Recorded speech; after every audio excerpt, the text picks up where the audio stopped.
Kaz, what time you start Friday? I start at 10. Check what time you start. The time I'm because you're staying. I was like, Charlie Hubman here with Leapfrog Fight TV here, Uska with two-time world champion Shakeel Hussain. First of all, mate, how you doing? I'm alright, not too bad. How are you? I'm good, thank you.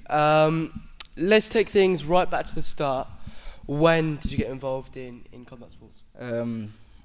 I joined the gym when I was like 9 years old, so probably about 10 years ago now. I started because I just love to fight. I was born to fight, so just this is the place where I needed to be. At what point during your career did you sort of think, wow, I can actually become a big name, a big star, a world champion? When I first started fighting, I weren't the best. I weren't too good, but I think I was like 14, and I started winning, and I started getting good wins behind me, and I started developing the style, and that's when I thought, you know what, I could actually get somewhere with this. So yeah, I think about 14, so about five or 6 years ago, I just started to realize that this is like I can take this somewhere. When was your first full contact fight? I had my first full contact fight in the open circuit. I think I was about 14 years old, but if you're talking about like on a night show, right, I think I was probably about 15 or 16. I had my first full contact fight. Now you are, is it 17 and 0, 18 and 0? 17 and 0 now. 17 and 0. You've beaten everybody that you faced full contact in the ring. You're, like I said, a two-time world champion. What's the goal? What's the dream? What's the aspiration? The dream is like to just get as far as I can, basically. Whether it's in boxing, kickboxing, K1, MMA, like whichever route I choose to go down, I want to like reach the top of that route. But I still haven't decided where I'm going yet. But when I do, I want to reach the top of that route. Has it always been kickboxing that you've competed at before? Have you sort of dabbled in other disciplines? No, I've fought in boxing before. I fought in kickboxing, K1, low kick. I fought in every discipline. I fought in it, and I've won in all disciplines. So I'm not just like a one-trick pony. I can switch it up. If I go boxing, you wouldn't be able to tell I'm a kickboxer either. Well, you spar regularly with Joe Malley, who's probably the best fighter on the circuit right now. He's 22 and 0. You're 17 and 0. Let's talk about that fight actually. He's fighting Josh Tibman, headlining the show. Probably the winner will be called the best on the circuit. How do you see that fight? No disrespect to Josh, but I think Jay's going to be too much for him. Like, people just go based off his previous fights where he's brawling and stuff, but he's got a lot more to offer. He's got technique. He is a technical boxer as well. I think he's gonna show it this time around, but I definitely see him winning that fight. Do you feel that he works too hard not to lose? I don't think he works too hard not to lose. I think he just loves to fight. I think he just loves the brawl, so he does that. But I think I seen him fight. What's his name? Yeah, Luke Granger. You saw his boxing ability then, and I think this time he's just gonna show everyone why he's the best on the scene. You've got three guys fighting out of this gym here. You've got Jay Hussain who's fighting Cash. You've got Usman who's fighting Mitch, and you've got Atik who's fighting Bobby. How do you see them fights go? I'll start with Jay's fight. I think, no disrespect to Cash Rise, but I just think Jay's gonna be too much for him, like in everything, like power, technique, everything. Like he's just too much for Cash Rise. Like, I've seen Cash Rise fight. I think, where did he fight? In London, when he fought Wicked and Bad. Yeah, he fought on the Wicked and Bad show, and like, in my opinion, like after a few rounds, I thought he just saw like seeing the final bell as a moral victory. But I think Jay's just gonna be too much for him to handle. I think he's just bit off too much this time. Like, I just think Jay's too much. Atik? I've been training with Atik for like 3 years now. Atik's he's improvement in such a short amount of time is just, it's a lot. I've seen his opponent as well. We was watching his opponent together. I think he's a good fighter, but I just don't think he's on Atik's level. Atik's been fighting in all disciplines. Like, he never turns down a fight. Anytime Kaz says it to him, like Kaz phones him, anything, he's just like, yeah, cool, we'll go, let's go, when's the date? He's always ready to fight. I just think, again, with Jay and Atik, the opponents, they're not ready. And then last we've got Usman versus Mitch. That's only just been sort of Yeah, confirmed. I haven't seen Usman's opponent, but again, I know how hard Usman trains. Usman's he trains like the hardest. Like he's one of the hardest training people that I know. I don't know anyone that trains like as hard as him. He's just disciplined with his diet, and he's like training like. If his opponent's any good, it'll be a good fight. I haven't seen his opponent, but Usman trains hard, so he's coming for the win as well. Let's talk about your kickboxing days whilst you're at school, the sort of 14, 15, 16. You're giving a smile. How did you find the balance of preparing for your exams and also preparing to be an absolute monster in the kickboxing world? There was no balance. I didn't study. I knew this is what I wanted to do, so I didn't even try and balance it. I was here in the gym. Exams, I just left them alone. I was in the gym training for world championships. That meant more to me. But again, it's up to you. Like people, like I'm not telling people to go and like forget about their studies. It's just for me. This is what I wanted to do. Yeah, this is where I wanted to. This is where I wanted to be. So again, yeah, I didn't balance it. It was just 100% here. I didn't really care about the rest of it.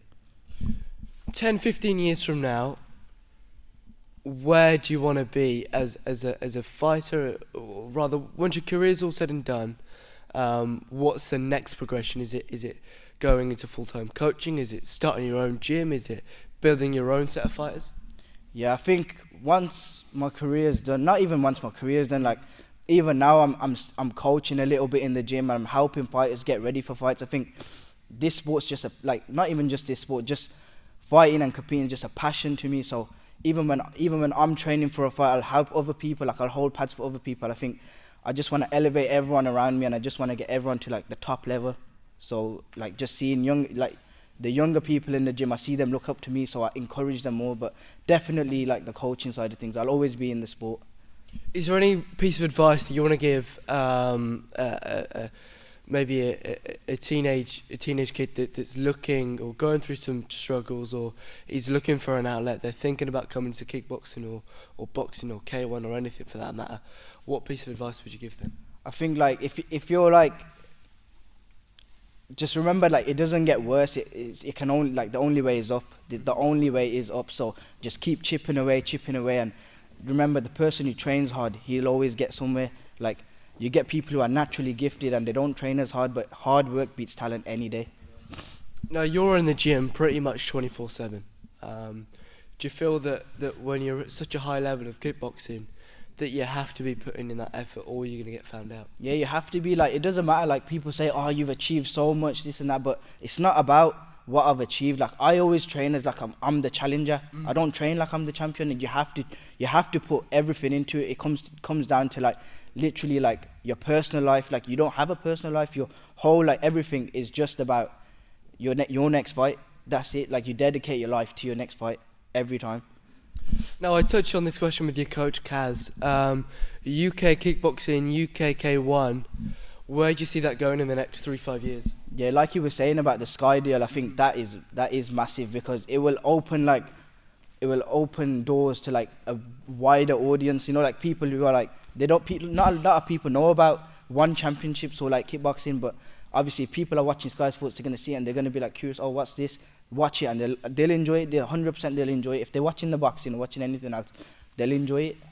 As a sport, kickboxing, Muay Thai, K1, it's more explosive, it's more exciting than boxing. Yet boxing and MMA and bare knuckle is still the powerhouse, it's still what the casuals watch. But I totally agree. With this Sky deal and opening that horizon to that UK, maybe more casual audience that don't want to see, just sort of technical fights and the traditional side of things. They want to see the wars. I definitely think it's going to open it up for them. Yeah. Well, let's talk about Let's talk about a couple of the fights on the show. We've got John Barber versus Luke Granger. As you said, Luke Granger has fought Jay Malley. John Barber, he started his journey off with Jay. How do you see that fight going? I've not seen much of John Barber, but I've seen Luke Granger fight. Like, he has his days. Some days he looks good, some days he looks terrible. But if John comes with a good, if he comes good and fit, it'll be a 50-50 fight. But I couldn't tell you who's going to win that one, but definitely it'll be a 50-50. Luke Granger, I know, he's training like an absolute madman. He's sending me voice messages pretty much every day saying, I've just sparred English champion this person, I've just sparred amateur champion that person.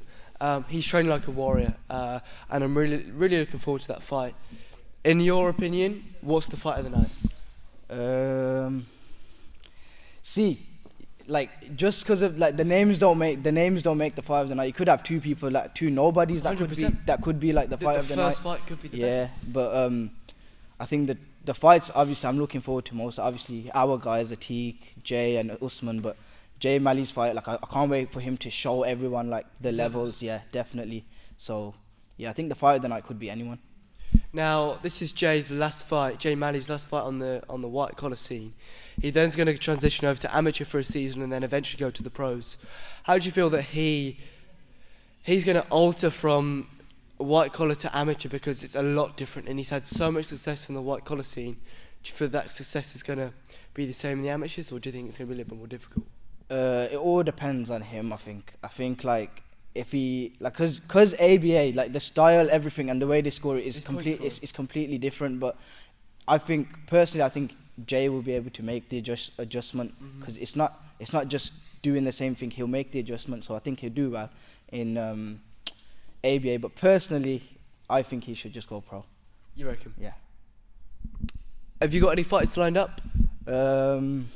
Nothing confirmed, but I should be fighting start of March and end of March for 2 different versions of the world title, and we'll see after them.